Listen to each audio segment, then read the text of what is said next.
नमस्कार, जोहार। आज 24 अक्टूबर है और आज के दिन रांची और हटिया को लेकर के सभी विधायक जो उम्मीदवार हैं वो आज समाहरणालय में आ रहे हैं और अपना अपना नामांकन कर रहे हैं। इसी में सभी उम्मीदवार आ रहे हैं और अपनी जीत सुनिश्चित करने की बातें कर रहे हैं। आज समय और पावन दिन बृहस्पतिवार का दिन उन्होंने मुहूर्त निकाला था और कल तक फर्स्ट चरण का जो 13 तारीख को चुनाव होने वाला है उसका नामांकन होगा। इसके लिए आज प्रत्याशी संग्रहालय में आ रहे हैं और अपना पर्चा दाखिल कर रहे हैं।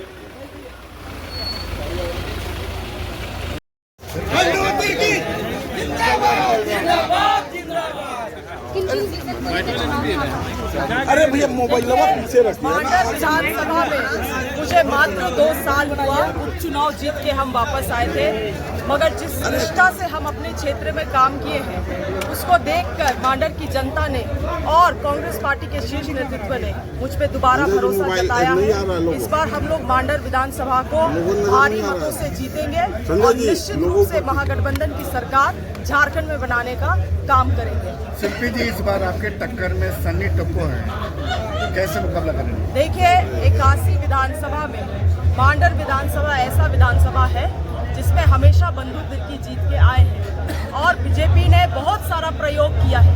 उनके हर एक हथकंडा को हम समझते हैं और इस बार भी वो कांग्रेस से जो खोटा सिक्का है, खोटा सिक्का आप समझ ही रहे हैं, कांग्रेस के थे एक जमाने में, कांग्रेस से यहाँ से लड़ते थे, 8000 मात्र वोट लेकर आते थे। कांग्रेस को वहाँ पे परचम हम लोगों ने लहराया है इस बार, और अब उस खोटा सिक्का को वो बीजेपी अपनाने का दूसरा प्रयोग कर रही है। करे, देखे, मगर जनता अपना जवाब देगी। पूरा परिवार समर्पित होके बंधु तिर्की जी और अब हम पूरे समर्पित रूप से उस क्षेत्र में हम लोग एक एक घर के लिए काम किए, तो इसीलिए नतीजा अच्छा होगा। विनम्र से हम लोग अपनी जीत को कबूलेंगे। दादा बेटी को आशीर्वाद दे रहे हैं। दादा इधर देख के सामने क्या कहेंगे दादा? कितना क्षेत्र की जनता को क्या कहेंगे? कितना वोट सही है? पूरे प्रदेश में और राज्य की जनता हेमंत सोरेन को फिर मुख्यमंत्री देखना चाहती है। हेमंत सोरेन ऐसे है जो यहाँ के आदिवासी मूलवासियों के लिए, और विशेषकर आपने देखा महिला सम्मान योजना, सभी लोगों का बिजली बिल माफ़ करना, किसानों का ऋण माफ़ करना, जनता फिर चाह रही है कि हेमंत सोरेन मुख्यमंत्री बने। और इसके लिए शिल्पा नेहाल तिर्की जो मांडर से वहाँ बच्चे प्रत्याशी कांग्रेस के कोई नेता नहीं दिख रहे हैं दादा? कांग्रेस के कोई नेता? कांग्रेस के पप्पू यादव संसद जी आए थे, सारे बड़े बड़े नेता लोग आए थे, चले गए। वो यहाँ पे पप्पू यादव जी का आशीर्वाद मिला, पप्पू यादव का आशीर्वाद पड़ा है और बाहर में जितना जनता उस सब जनता का आशीर्वाद है। हम लोगों ने जो लकीर वहाँ किया है, जनता का कृपा से उस लकीर को अभी टच करना मुश्किल होगा। तो ये नहीं पूछते हैं कि वो किस जाति, किस धर्म, किस पार्टी का है। तो हटिया की जनता हमारी है और हटिया के लोग हमारे हैं, तो इसीलिए जब सारे लोग आपके हैं तो कंपटीशन की मैं बात नहीं करता हूँ। आप देखेंगे यहाँ पे अभूतपूर्व चुनाव होगा यहाँ पे और सारे लोगों का समर्थन जो है वो अजयनाथ शाहदेव को अपने भाई और बेटे के रूप में मिलेगा। पिछले 10 वर्षों से मैं लोगों के सुख में शामिल हूँ, तो ये कोई नई बात नहीं है। लेकिन मेरा जो आप लोगों को लग रहा है कि नहीं, हमारा भाई जो है, हमारा जो बेटा है, ये बगैर किसी पोस्ट में रहते हुए हमारी सेवा कर रहा है, तो अब इसको जगह पे लेकर आया ताकि ये और पावर के साथ में और शक्ति के साथ में और हमारे लिए कुछ कर पाए। अजय जी नामांकन के लिए पहुंचे, क्या कहिएगा? चलिए, जो अभी तक आए हैं क्या कहिए दोस्त साहब? ये चीज सबसे बड़ा मुद्दा है। आप सभी हमारे जो नीचे सबको नीचे रखो। मीडिया के सभी भाई, मीडिया के सभी भाइयों से मेरा आग्रह होगा, अनुरोध होगा कि जिस तरीके से हम लोग लगातार जनता के बीच लगे रहे हैं, अजयनाथ शाहदेव हटिया विधानसभा में लोगों के सुख में दुख में शामिल रहता है, एक भाई और बेटे के रूप में लोगों की सेवा करता है। तो मेरा भी आप साथियों से आग्रह होगा कि इस बार जो है बदलाव के लिए आप लोग हमारा साथ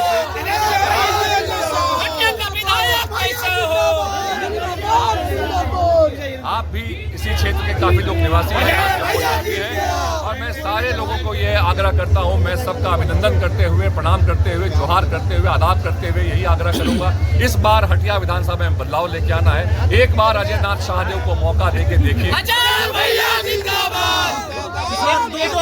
पट्टा दो है, इसका क्या कारण है?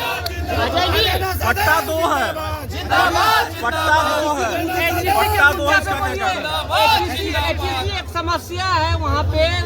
क्या बोले? पट्टा दो है, कांग्रेस के साथ सरना का क्या कहना चाहिए? देखिए, मैंने कहा कि मैं पूरे हटिया विधानसभा में जो हमारे यहाँ के सरना भाई बहन भी हैं उनके साथ लगार, उनके सरना धर्म कोड उनको मिलना चाहिए, ये उनका वाजिब, उनका हक और अधिकार है।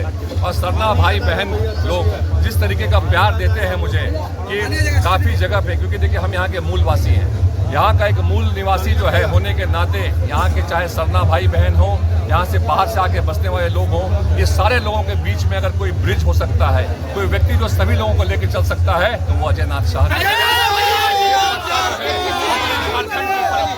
एचईसी के मुद्दे पर विधायक 3 बार से जीत रहे हैं, इस बार क्या बदलाव आएगा? कितनी बार जीता है उस पर बात नहीं, आगे जब चुनाव जो होने वाला 13 तारीख को जो हटिया विधानसभा के जो भाई बहन हैं, ये सारे लोग बदलाव के लिए अजय नाथ शाह को लेके आएंगे। कांग्रेस बीजेपी जेएमएम इन सबको हम लोग बरसों से देख रहे हैं, 70 साल गुजर गया। आज हमारे तो जिंदगी जैसी तैसी गुजर गई है, लेकिन हमारे बच्चे आने वाले दिन में भी हमारे तरह बेरोजगारी और ये दिन ना गुजारे, ना उन लोग का रोजगार है, ना कहीं पर नौकरी है। हमारे बच्चे पीएचडी, डॉक्टरी सारा कुछ करके आज बेरोजगार, आज धरना प्रदर्शन के लिए बैठते हैं। तो ये शोभा नहीं देता है इन नेताओं को जो बड़े बड़े वादा करके 70 साल से आज हमारे झारखंड को जो लूट रहे हैं, खसोट रहे हैं।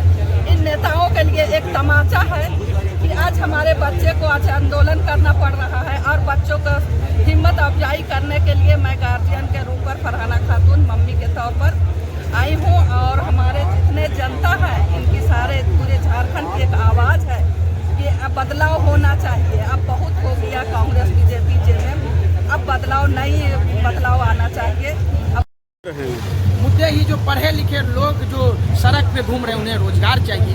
जो एचईसी जो एक ब्रांड था देश का, वो हटिया में होने के बावजूद भी बंद हो चुकी है, उसे चालू होना चाहिए। आप 5 मिनट भी पानी पड़ता है तो पूरा शहर समुद्र बन जाता है। 4 व्हीलर से विधायक, सांसद जी बड़े प्रतिनिधि चलते हैं, उन्हें तो कोई असर नहीं पड़ता, लेकिन रिक्शा, ठेला और गरीबों को बहुत ये होता है। मैं गरीब हूँ, लड़ रहा हूँ और जरूर जीतूंगा। मुझे आशा है जो हटिया के लोग मुझे जरूर चुन के लाएंगे। मैं सिस्टम के विरुद्ध लड़ूंगा जो अभी तक 25 साल वहाँ से 2 दिग्गज लड़ रहे हैं। मैंने पैसा बल के बल पे कहा जाए तो कहीं से पीछे नहीं है और खूब पैसा खर्चा करते हैं, इसमें क्या कहना चाहिए? देखिए, दशरथ मांझी ने पहाड़ को काट के सड़क बना दिया, तो जब तक युवा नहीं आएंगे तब तक कुछ नहीं हो सकता है। मैं लड़ूंगा और जीत भी रहा हूँ। आना पड़ा कि यहाँ की जनता जो है परिवर्तन चाहती है, और मुझे लगता है कि आज जनता मेरे साथ है। इस कारण से मैं आज यहाँ पर उपस्थित हुआ हूँ, और ये जनता परिवर्तन कराएगी और मुझे विजय भी दिलाएगी। किन मुद्दों को लेकर के आप जाएंगे जनता की? किन मुद्दों को लेकर के जनता की? देखिए, ऐसी कई समस्याएं हैं जो रांची को आज जितना डेवलप होना चाहिए था, आज वो डेवलपमेंट नहीं हो पाया है। आज पूरे देश में जिस तरह से सभी राजधानियां, जिस तरह से वहाँ मूलभूत सुविधाएं वो रांची में नहीं है। आप हर दिन जो है कई समस्याओं से जूझते हैं, और मुझे लगता है उन्हीं विषयों को लेकर के जनता यहाँ परिवर्तन चाहती है। आप किसको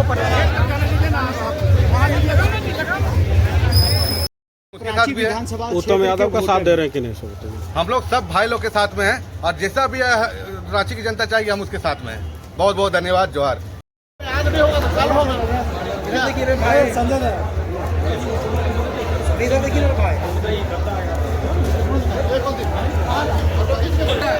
संविधान का हाथ में लेकर के जा रहे हैं, संविधान के दरबार में क्या कहना चाहिए? देखिए, संविधान को हाथ में लेकर के जाना आज इसलिए पड़ रहा है क्योंकि जब से देश आज़ाद हुआ है तब से अगर देखा जाए तो कांग्रेस और बीजेपी का राज रहा है, लेकिन उन्होंने केवल धर्म की राजनीति की है, लोगों को तोड़ने का राजनीति की है, बांटने का राजनीति की है। इस तरह से राजनीति करके लोगों को गुमराह करने का काम किया है। हमारा संगठन जो है people's party of India democratic, वो भारतीय संविधान के तहत पूरे देश में कैंपेनिंग चला रहा है। BS4 डोर टू डोर चलो ब्लॉक तहसील की ओर, मतलब भारतीय संविधान का सम्मान, सुरक्षा, संवर्धन होना चाहिए।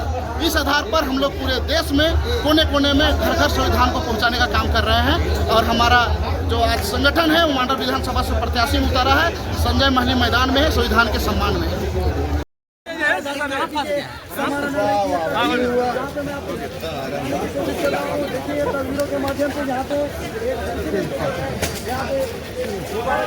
जोहार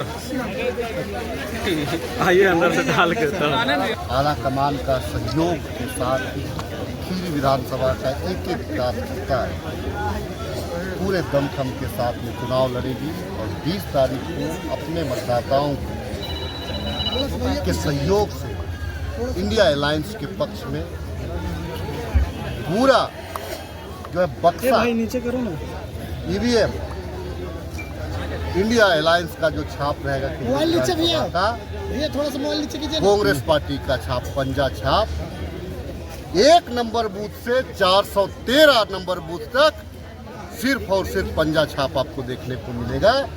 और सिर्फ खिजरी की ही नहीं, पूरे झारखंड में इंडिया अलायंस का, चाहे झारखंड मुक्ति मोर्चा हो, कांग्रेस पार्टी हो या राष्ट्रीय जनता दल हो, तमाम जगहों पर आपको इंडिया अलायंस का ईवीएम में एक एक बूथ में आपको वहाँ पे जनता का प्यार दिखेगा।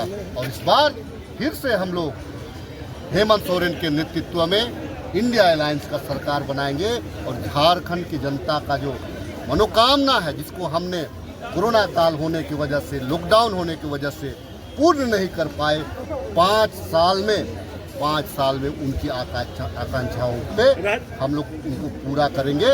और फिर यहाँ से जो भाई भाई को लड़ाने वाली शक्तियाँ हैं उनको हम परास्त करेंगे। मुख्य मुद्दे राजेश भाई सवाल ये है कि ईवीएम 23 तारीख तक ईवीएम पे विश्वास बना रहेगा ना? 23 के बाद ईवीएम पे विश्वास बना रहेगा? देखिए कार्यकर्ताओं, देखिए ईवीएम पे विश्वास है, लेकिन भाजपा के जो वहाँ बैठे हुए लोग जो ईवीएम के साथ खिलवाड़ कर रहे हैं, ईवीएम में तो जनता ने प्यार डाला है, लेकिन उस प्यार में, उस जो मिठास में अगर भाजपा के लोग जो लोकतंत्र का गला घोटना चाहते हैं, अगर उसमें मिट्टी का तेल डालते हैं, उससे बचाना है। इसीलिए एक एक कार्यकर्ता पोलिंग होने के बाद, सील होने के बाद, जहां हमारा जहां जमा होगा ईवीएम, वहां तक उसकी रक्षा करने के लिए जाएंगे। दूसरी बात है, हमारे पास में इंडिया अलायंस के पास में हम लोगों ने इतना काम किया है कि भाजपा के पास में आज कोई मुद्दे नहीं है। और जो प्रत्याशी, जैसे मैं, अगर आपके पास में मोटरसाइकिल है तो आप कार की इच्छा रखते हैं, कार है तो एक लग्जरियस गाड़ी की इच्छा करते हैं, उसके बाद बड़े घर की इच्छा करते हैं। उसी प्रकार से जो जनप्रतिनिधि होते हैं, जो विधायक होते हैं, हमारी भी इच्छा है जितना भी योजना मैं दे दूं, जब तक एक एक घर को खुशहाल नहीं करूं, मेरी जो प्यास कभी नहीं। दूसरी उत्साह है कार्यकर्ताओं में, जनता में, और कमल पर और देश के यशस्वी प्रधानमंत्री नरेंद्र मोदी जी पर विश्वास है। तो मैं यही कहूँगा कि ये सरकार के झूठे वादे अब जनता के बीच आ गए और मोदी की गारंटी पर लोगों को विश्वास है। Thank you.